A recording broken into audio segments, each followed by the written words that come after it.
Euzu billahi mineşşeytanirracim. Bismillahirrahmanirrahim. Elhamdülillahi rabbil alamin. Ves salatu vesselamu ala eşrefil enbiya'i vel murselin ve ala alihi ve ashabihi ve barik ve sellim ecmaîn. Rabbi şrah li sadri ve yessir li emri ve hlul ukdeten min lisani yefkahu kavli. Rabbi zidni ilmen ve fehmen ve elhikni bis salihin. Esselamu aleyküm ve rahmetullahi ve berekatuhu değerli kardeşler. Aleykümselam ve rahmetullah. Kardeşler, Allah həmd olsun, indiyənə qədər demək olar ki, xislətlə bağlı bir neçə dərsləri işlədik. Ta ki, hücrədən, yəni inzivadan bu yana sonuncu, belə deyək, fəsildir. Bir bölmə digər bölməni özü ilə əlaqələndirir ki, bu bölmənin içində də kibir, nifaq, ondan sonra təvazu və s. və ilaxır kimi mövzuları işlədik və onların başının tacı, yəni pis xislətləri aradan qaldıran, yaxşı xislətlərini də özündə taclandıran bir ünsür, yəni bir xislət, bir xarakter var ki, o da gözəl əxlaqdır. İmam Nəvəvi rəhmətullahi aleyh bizlərə gözəl əxlaqı uca Allahın ayət cəllələrlə və Rasulü sallallahu aleyhi və səlləmin sünnət-i səniyyəsi ilə belə çatdırır. Sadəcə olaraq ayət və hədislərə keçməzdən öncə bir şeyləri dilləndirmək istəyirəm. Gözəl əxlaq dediyimiz şey Allah Resulü sallallahu aleyhi və səlləmdən gəlməyə başlayıb, yoxsa Adəm əleyhissalamdan bu yana mı gəlməyə başlamışdı? Və gözəl əxlaq yalnız İslam mənsublarında olan bir şeydirmi, yoxsa bir kimsə gözəl əxlaqı İslamından öncə cahiliyyəsində belə yiyələnə bilərmi? İnşallah bu gün bu mövzulara da toxunacaq. Demək ki, qardaşlar, gözəl əxlaq Nəbi sallallahu aleyhi və səlləmin dilindən belədir. Mən sizin üçün, yəni sizin aranıza gözəl əxlaqı tamamlamaqdan dolayı gəldim. Demək ki, bayaq verdiyimiz sual nə idi? Gözəl əxlaq Adəmdən aleyhissalam bu yana mı vardı, yoxsa Allah Resulü bərabər mi gəldi? Demək ki, Adəm əleyhissalamdan bu yana gözəl əxlaq var idi ki, bu peyğəmbərlərin olmazsa olmaz bir xarakteri, bir xislətidir. Və qardaşlar, toxunmaq istədiyimiz yer, imamın bizə işarət elədiyi yer haradır? Bir insan gözəl əxlaqa İslamla mı sahib olur ancaq, yoxsa cahiliyyəsində mi sahib ola bilər? Yəni, cahiliyyədə olduğu zaman da mı ona sahib ola bilər? Nəbi sallallahu aleyhi və səlləm bir peyğəmbər idi. Ondan öncə Allahın qullarından bir qul idi. Sadəcə olaraq əxlaqının gözəlliyi, üstün səviyyədə olması, insanların içindən əmin, güvənilir, doğru sözlü, gözəl sözlü, anlayışlı, təvazükar birisi olduğundan dolayı daha tez seçilən və Rəbbini hər bir yerdə axtaran birisi olaraq Allah Azza və Cəllə ayət cəllədə ona xitabən buyurur ki, Əstəğfirullah və innəkə lə'alə xuliqin azim. Şübhəsiz ki, sən böyük bir əxlaq üzərindəsən. Xuliqun azim deyir, əzəmətli bir əxlaq üzərindəsən. Bu, Allah Resulü sallallahu aleyhi və səlləmin Əşhədü və la ilahə illallah dediyi andan sonra mı ona sirayət edən bir xarakterdir, yoxsa ondan öncəsində mi bu var idi? Biz Siyar-ı Nəbidə, yəni Nəbi sallallahu aleyhi və səlləmin həyatında bunu oxuduğumuz zaman hər bir səhifədə, hər bir misrada nəzər yetirə bilirik ki, Allah Resulü sallallahu aleyhi və səlləm ta uşaqkən Əvvada anasını itirdiyi o gündən, hətta anasının onu dünyaya gətirib uşaqların arasına qarışdığı o gündən bu yana seçilən birisi idi. Seçilməyi üzərində xüsusi bir işıq olması və yaxud da onun dərisinin, gözünün, rənginin fərqli olmasından dolayı deyildi. Seçilməsi ta uşaq ikən gözəl əxlaqa yiyələnməsindən dolayıdır. Seçilməsi ta uşaq ikən kibri aradan qaldırmağa çalışıb da təvazunun, tək olan o təvazunun sahibi olmağa çalışmasından dolayıdır. Və Allah Azza və Cəllə illər öncə Nəbisi, Həbibi sahiblənməyə çalışdığı o əxlaqı belə vurğuluyur. Buyurur ki, və innəkə lə'alə xuluqin azim. Şübhəsiz ki, sən böyük bir əxlaq üzərindəsən. Yəni ki, bu əxlaq elə bir əxlaqdır ki, bundan öncə belə bir əxlaq, tamamlayıcı bir əxlaq olmamışdır bu günə qədər. Adəm əleyhissalam, onun övladlarından olsun Şit, İlyas, İdris, İbrahim, İshak, Yaqub, Musa, İsa, bunların hamısı şübhəsiz bir əxlaqla gəlmiş və həmən əxlaqı, yəni həmən risaləyə o əxlaqı yansıtmışlar və beləcə nəfsləri ölümü daddıqdan sonra ki, İsa aleyhisselam xaric dünyadan köçmüşdülər. Allah Resulü sallallahu aleyhi ve sellem Xatəmən Nəbi olmasıyla beraber, yani sonuncu olmasıyla beraber sonda gəlməsinin də həm də əzəmətli bir əxlaqı tamamlamasının işarəsi olduğunu bizlərə vurgulayır və buyurur ki, mən böyük bir əxlaqı, gözəl bir əxlaqı, əzəmətli bir əxlaqı tamamlamaqdan dolayı göndərildim deyir. Baxın, Nəbi sallallahu aleyhi ve sellem həşə və kəllə orada oturan heç bir səhabəyə, insanların heç birisinə əxlaqsız müamiləsi eləmir, rəftar eləmir. Anlaşıldı mı? Niyə görə eləmir? Nəbi sallallahu aleyhi ve sellem sizə risalət ona gəldiyi zaman niyə ən birinci getdi Əbu Bəkirə dedi? Təbii ki, gələn öz ailəsindən, öz zövcəsindən və ev xalqından yanaşı, yəni dostu olaraq niyə Əbu Bəkirə dedi? Çünki Əbu Bəkir də Allah Resulü sallallahu aleyhi ve sellem kimi üstün vəsiflərə, yəni peyğəmbərlik, nəbilik, bundan muaf tutularaq deyirik təbii ki, üstün vəsiflərə, insani keyfiyyətlərə sahib olan birisidir.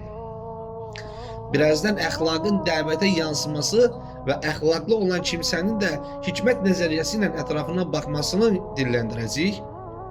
Hal-hazırda demək istədiyim nədir? Nəbi sallallahu aleyhi ve sellemin dostu Əbu Bəkri bir qırağa çəkib də sənin bu əxlaqda, bu üstün vəsiflərdə zayi olmağına göz yuma bilmərəm, istəmərəm ki, sən zayi olasan, bu vəsiflərə sahib olasan, amma zayi olasan. Yəni, Darul Nədvədə gedəsən, oturasan, kəlam eləyənlərin kəlamlarıyla bərabər kəlam eləyəsən, buna göz yuma bilmərəm. Və Əbu Bəkirə baxdığımız zaman İslamdan öncə, görür ki, Əbu Bəkir kimdir? Elm var, ticarət var, hörmət var, doğru sözlüdür və ən başlıca səbəblərindən birisi də dostluqda və qardaşlıqda irəli səviyyədədir. Alimlər deyir ki, hikmət sahibi kimsələr deyir ki, dünyəvi şeylərdə Əbu Bəkir Nəbi sallallahu aleyhi ve sellemdən bir addım qabaqdaydı. Çünki oxumağı bilirdi, yazmağı bilirdi. Ondan öncə ticarətə sahib olmuşdu. Çox yerdə panayırları var idi və həmsinin qeyri ərəb ölkələrində hörməti var idi. Bu dünyalıq adına insanı qabağa atırmı bir sıfır? Əlbəttə ki, atır. Allah Resulü sallallahu aleyhi ve sellem gəlib deyəndə ki, mən Allahın Rasuluyam, mən Allahın göndərmiş olduğu bir elçiyəm, Əbu Bəkir bir addım önündə olduğu halda Allah Resulü sallallahu aleyhi ve sellemin bir addım arkasına keçsin. Niyə görə? Çünki təsbihin daşları imamənin altında düzülər. İmamənin üstündə yox. Anlaşıldı mı? Allah Resulü sallallahu aleyhi ve sellem o təsbihin imaməsi idi. Və ətbası idi ondan sonrakilər. Ona görə Əbu Bəkir üstün əxlaqa, gözəl bir təvazuya sahib olduğundan dolayı Nəbi sallallahu aleyhi ve sellemin arkasına keçdi. İmamlıq sənə gəldi mi? Gəldi. İş burada bitmişdir. Sən bizim hamımızdan nəinki bir adım, hətta bir arşın qabaqdasın. Yəni bizim rəhbərimizsən. Bunu həzm etməsi nəyindən dolayıdır? Əbu Cəhillərə, Əbu Ləhəblərə, Ümeyyə bin Xaliflərə rəğmən bunu onların fitnəsinə uymayıb həzm etməsi nədən dolayıdır? Kibirdən bəri olub, təvazuya sahib olmaq və gözəl bir əxlaq üzərində olmasından dolayıdır. Anlaşıldı mı? Ona görə dedi ki, Sadakallah, sadaka Rasulullah. Allah və Rasul doğru söylədi. Hər həyatının hər sahəsində bir qərar mı alınacaq? Gəlib deyirdilər, bu adam belə deyir, deyir ki, dostum nə deyirsə odur. Dostum nə deyirsə odur. Mən ona qeydsiz, şərtsiz ittiba eləmişəm. Bu da onun əxlaqının gözəlliyindəndir. Ömər radiyallahu anhu teala adam düşmənçiliyində səmimi idi. Adam düşmənçiliyində əxlaqlıydı.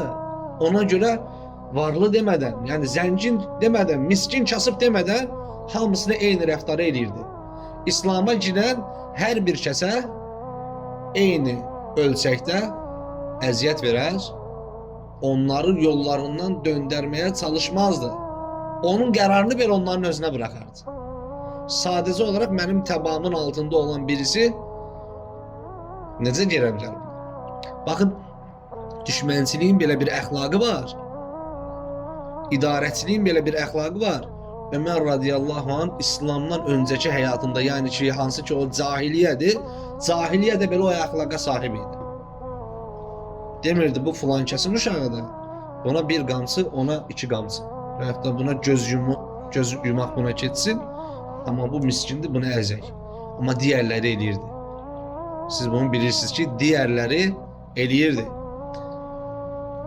Zənginlərin uşaqlarını görməzdən gələr, lakin təbaları altında olan kölələrə əziyyət verərdilər. Amma Ömər radiyallahu anh düşmənçilikdə belə əxlaqlıydı. Yəni eyni qaydada cəzanı verər və insanlara dinindən dön deməzdi. Səmimisənsə qal, bu sənin cəzandır. Səmimisənsə və deyir, mən səmimi olan düşmənimə daha doğrusu rəğbət bəsləyirəm. Bu da insanın əxlaqındandır. O da insanın əxlaqındandır. Çünki özünün üstün bir vəsfə sahibdir deyir.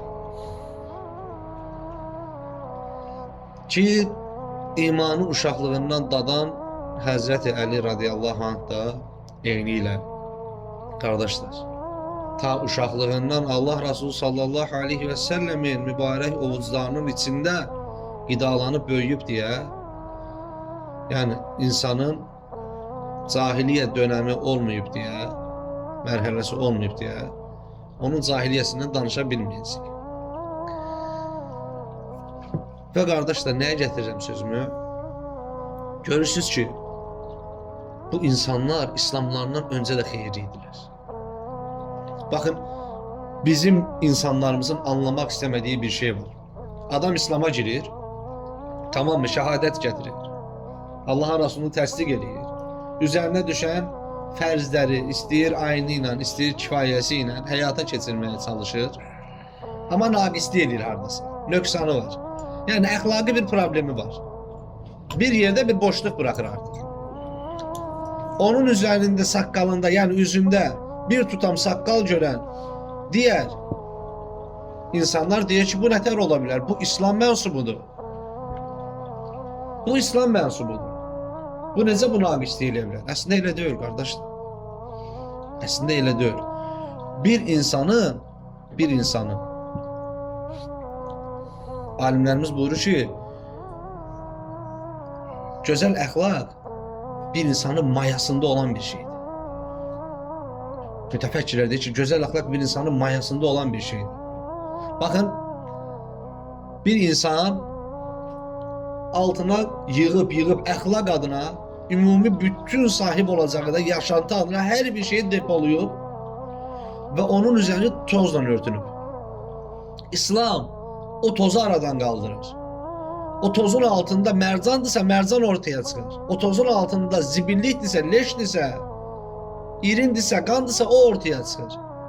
Yani İslam aradan tozu götürür. Səthi yığışdırır. Səthi yığışdırandan sonra sən nəsənsə, səndən o təzahür edir. Anlaşıldı mı? Meydana o gəlir. Sadəcə olaraq namazın var. Sadəcə olaraq saqqalın var. Sadəcə olaraq əlində təsbih var, zikr edirsən və yaxud da etmirsən. Niyə görə? Quranın xitabətini üzərinə götürmədi. Quran sənə dedi ki, gözəl əxlaq sahibim olmaq istəyirsən, bu namaz və bu ayətlərlə sən onu bərpa eləyə bilərsən. Lakin sən onu oxudun, udlağından aşağı ötürmədin ki, sənin qəlbinə sirayət eləsin, sənin sədrini genişləndirsin. Allah Azze ve Celle bizlere nebisini burada tanıttırır. Hatta nebisini özüne burada anlatır. Deyir sen filan kəssən deyir və həmin o filan kəssən deyəndə bizlere bir mesaj verir ki, baxın ha, hansı misiya ilə gəldiyinə diqqətlə nəzər yetirin. Görün nə ilə gəlibsə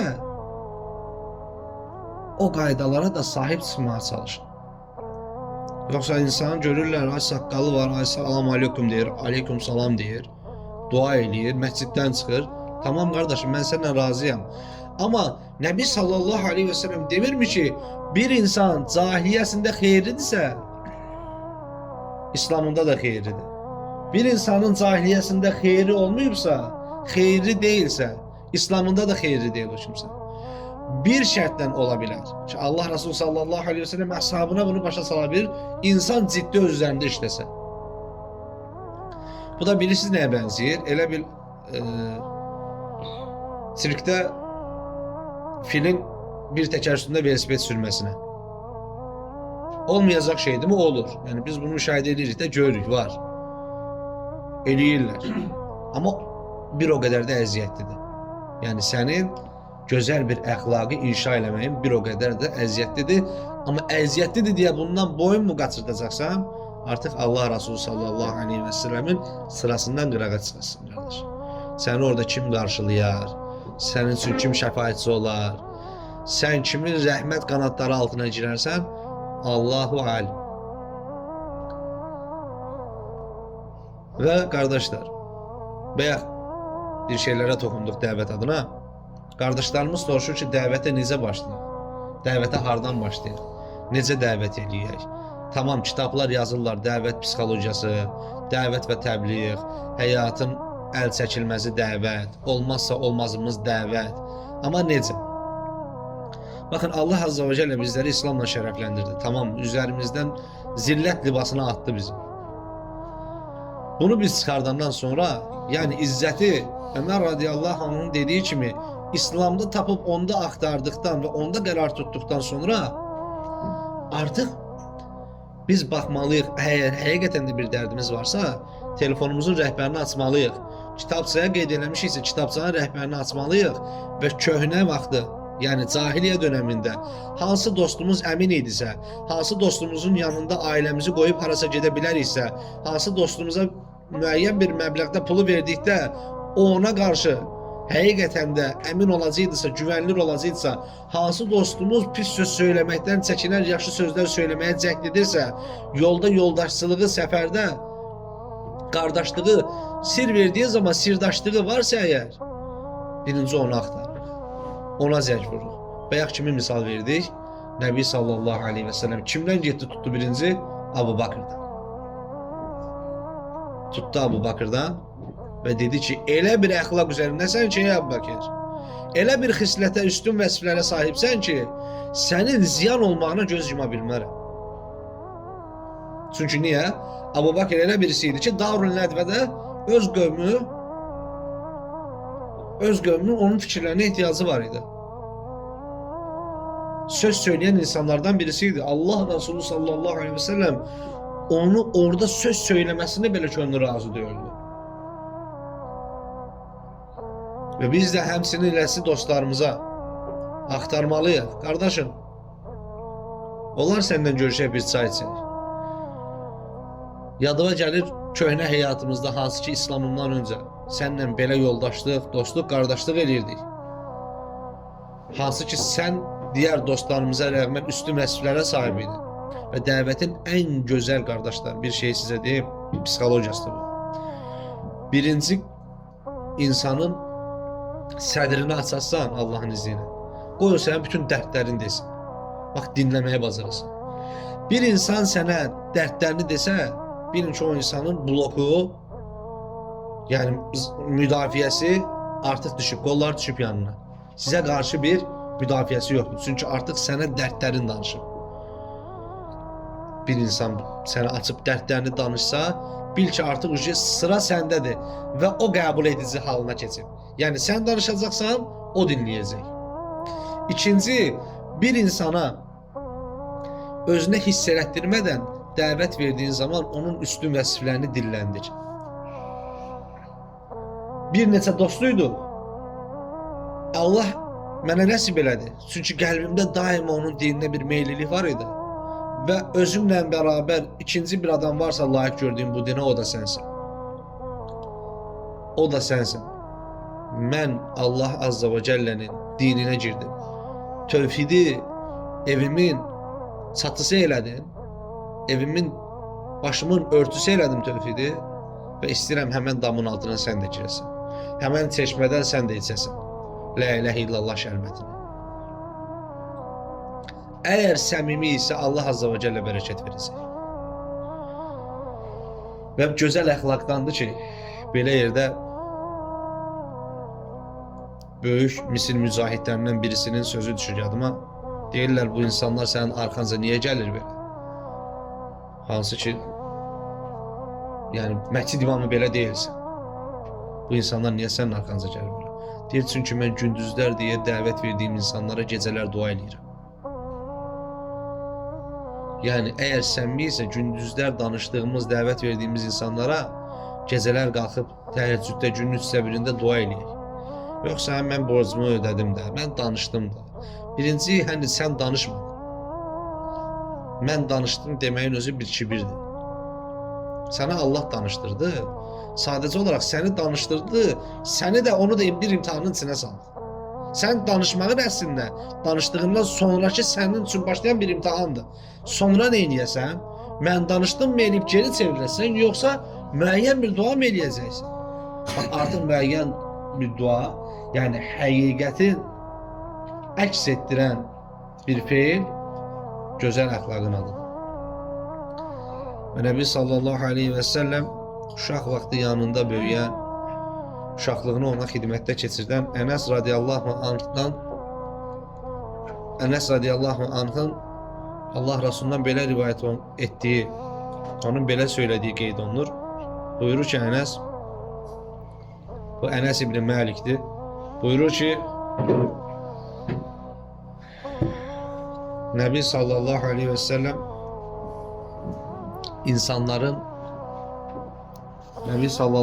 və səlləm insanların ən əxlaqlısı idi. Daha doğrusu Allah Rasuluna rivayət eləmir. Özü buna qərar verir. Deyir, Allahın Rasulü insanların ən əxlaqlısı idi, deyir. Yəni, onun əxlaqının üzərinə bir əxlaq yox idi, deyir. Və yenə Ənəs radiyallahu anh belə deyir, mən Rasulullahın əllərindən yumuşaq nə bir atlasa, nə də bir ipəyə toxunmadım. Allah Rasulunun əllərindən yumuşaq nə bir atlasa, nə də bir ipəyə toxunmadım. Əbu Zər deyir ki, Qıfari, deyir, atam anam deyir, yoluna fəda olduğu bir gün deyir, Suffada deyir, oturmuşdum deyir, birdən yuxu məni deyir, tutdu. Deyir, gəldim qaya parçasına deyir, dirsəkləndim, ondan sonra da yatdım, başımı qoydum ona. Gəldi, başımın üzərində durdu deyir. Sonra dizini qoydu yerə. Mən də onu deyir, xəyal-məyal görürəm də, yəni adamların bir yuxusu yoxdur da, yəni bəllidir ki, ancaq elə qalülə eləyirlər də, yəni belə gözlərini yumurlar, açırlar, mürgüləmək deyirlər də bizdə onu. Deyir, gözümü açıb, xəyal-məyal gördüm onu deyir. Və başıma deyir, sığal çəkdi. Əbu Zərin sözlərinə diqqət edin, qardaşlar. Deyir, vallahi deyir, boynumun altındakı sərt qaya deyir, yumuşaq yastığa dönüşdü. Yəni mən bunu hiss elədim, ha deyir. Bu mübaliğə deyil, şişirtmirəm. Qaya deyir, yumuşaq yastığa dönüşdü deyir. Allah Rasulunun gözəl əxlaqı. Allah Rasulunun ümumi bütün gözəl əxlaqlarından danışsaq, yəni bizə bir gecə bəs eləməyəcək. Yəni ona görə biz onu model götürürük özümüzə və digər insanlara keçirik. Və Ənəs buyurur ki, elə bir yumuşaq atlasa, nə də ipəyə toxunmamışam onun əlləri kimi. Elə bir ətir iyləmədim ki, Rasulullah sallallahu aleyhi və səlləmin ətrindən xoş olsun. Düz 10 il Rasulullaha xidmət etdim. Mənə bir dəfə də olsa uf demədi. Hələ anası gəlib verir, istəyirəm sənin yanında böyüsün, sənə xidmət eləsin. Övladı belə deyil, biyoloji olaraq dilləndirsək əgər. 10 il xidmət elədim, mənə uf belə demədi. Etdiyim bir işə görə niyə belə etdin, etmədiyim bir şeyə görə də belə etsəydin olmazdı. Yəni olmazdı mı belə etsəydin demədi deyir. Hətta bir gün Ənəs rivayət edir ki, mənə bir iş tapşırdı deyir Allah Resulü sallallahu aleyhi ve sellem. Çıxanda deyir, çöldə uşaqları gördüm, başım qarışdı onlara deyir. Üstündən bir xeyli vaxt keçsi deyir. Çıxdı deyir, arxamızı gördü ki, mən onun tapşırdığı işi yoluna qoyulmamışam da. Arkadan çağırdı, təbəssüm elədi. əlini qaldırır deyir ki, ya Ənəs, ya Ənəs deyir. Baxdım deyir, belə təbəssüm elədi. Bir rivayətdə məsələn başqa qövl olaraq gəlir ki, sən hələ oyun oynayırsan, şey eləyir. Yəni demir, bəs səni iştalıza göndərmişdim. Deyir, sən hələ oyun oynayırsan deyir. Yəni sən ona verir mesajın, amma başqalarının yanında onu elə bir şey eləmir. Kiçik düşürmür, alçaltmır. Qardaşlar, bu həqiqətən üstün vəzifədir. Baxın, bu iman 73 şöbədən ibarətdir. İmam Beyhaqi rahimehullah qeyd edir. İman 73 Şuaybul İman əsərində. İman deyir 73 şöbədən ibarətdir. Onlardan birisi və bütün hamısını möhkəm qılan gözəl əxlaqdır. Yəni gözəl əxlaq imanın şöbələrindən bir şöbədir. Yəni sənin la ilahə illallah sözünün ağzından çıxması, əxlaqının gözəl olmaması daxilində la ilahə illallah sözü ağzından çıxması səni sadəcə olaraq müsəlman edər. Baxın, alimlərimiz qeyd edir ki, bir insanın deyir, 2 rükət nafilə namazı qılması, insanlara gedib və bunun bərabərində qiyas edirlər. Gedib insanlara gözəl əxlaqı yansıtması və onları gözəl əxlaqa dəvət eləməsini əgər qiyas etsəydilər, gözəl əxlaq bir ibadətdir, hansı ki deyir namaz kimi. And olsun ki deyir gözəl əxlaqı deyir göstərib və insanları gözəl əxlaqa çağırmaq 2 rükət nafilə namazından daha üstündür. Bilirsiniz niyə? Çünki namaz ancaq insanın özünə fayda sağlayan bir şeydir. Amma gözəl əxlaqla cəmiyyət yetişir. Yəni sən namazla ancaq özünə fayda sağlaya bilərsən. Sənə faydalı olan ancaq. Namaz qılmağına. Təbii ki, burada nafilə ibadətindən gedir. Fərzdə də ancaq sənə faydalı ola bilər. Orası öz yerində. Amma fərzdir, orasını qarşıdırmırıq məsələyə. Nafilə ibadətlərində deyir, namaz belə olsun, gözəl əxlaq yansıtmaq və insanları ona dəvət eləmək 2 rükət deyir, nafilə namazından daha üstündür, daha əfzəldir deyir. Əcr baxımından da və istəyir nəticə baxımından da. Çünki insanları gözəl olana dəvət eləmək və gözəl olanı insanlara göstərmək müəyyən bir kütlənin yetişməsinə səbəb olur. Müəyyən insanların bir Allah Resulü sallallahu aleyhi və səlləmlə bu yana gələn zəncirin qulpundan yapışıb da yenidən irəli nəsillərə ötürməsi üçün bir vəsilə olur. Allah Resulü sallallahu aleyhi və səlləmlə daha hikmətli kim var idi? Ayət nə vaxt gəldi? Aqimis salə və ətüz zəkə 13 ildən sonra. 13 ildə nəyi inşa elədi? Gözəl əxlaqı, kibirdən bəri durmağı, həsəd etməməyi, paxıllıq etməməyi, dilənməməyi, qardaşlıq eləməyi, nəmmamlıq eləməməyi, sadiq olmağı, əlaçıq olmağı, bağışlayan olmağı, qəzəbləndiyin zaman nəyə müraciət eləyən birisi olmağı, tövhidi, Allah Azza və Cəllə'ni tanımağı, nemətlərin bizə kimdən gəldiyini, bizim onlara necə şükür etməyimizin gərəkli olduğunu. Amma bunun bərabərində sahabə yenə də namaz qılırdı. Sahabə yenə də namaz qılırdı. Amma fərzdə öldü üstlərində. Namaz qılmaqlar da əxlaqlarının gözəlliyindən idi. Demirdi, biz fərzi gözləyirik.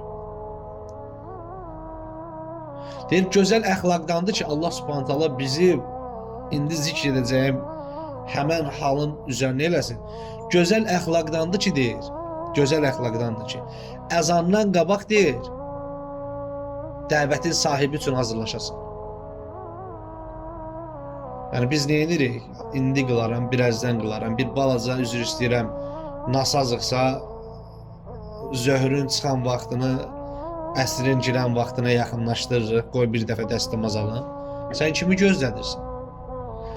Allah Resulü sallallahu aleyhi və səlləm buyurur ki, Allah Azza və Cəllə kibirli olanı, pis danışanı, kibirli olanı, pis danışanı və gözəl əxlaq sərgiləməyəni deyir sevməz. Yəni ağzımızdan hər bir şeydə rahat-rahat cümlələr çıxa bilir. Lakin düşünmürük ki, Allah Subhanahu wa Taala bu cümləni, bu sözü haqqı ilə eşidir. İstəyir söyüş olsun, istəyir ümumi çirkin bir söz olsun. Çünki Allah gözəldir, gözəl olanı sevir. Sən ağzından müəyyən bir şey çıxarsan, deyirsən bu söyüşdür. Qardaş, bildi mi? Yaxşı, sən özünə sual ver gör, bu sözü Allah sevdi mi, sevmədi mi? Bu sözlə, bu sözün sahibi olaraq səninlə mələklərinin yanında öyündü mü, öyünmədi mi? Bu mənim qulumdur dedi mi, yoxsa üz mü çöndərdi tabiri caizsə? Və qardaşlar, Nəvvas bin Səmən radiyallahu anh belə dedi. Rasulullah sallallahu aleyhi və səlləmdən yaxşılığın və pisliyin nə olduğunu soruşdum. O da belə buyurdu. Yaxşılıq gözəl əxlaqdan ibarətdir. Günah isə daxili narahatçılıq verən və insanların bilməsini istəmədiyin həmən o şeydir. Ki, bilirik ki, baxın o fətva, təqva məsələsinə gəlir ha məsələ. Ümumiyyətlə, Allahla bağ qurmaqdan ötürü nəyə sahib olmalıyıq? Təqvaya, elə deyil mi? Allahla müəyyən bir rabitənin içində olmaqdan ötürü təqvaya sahib olmalıyıq.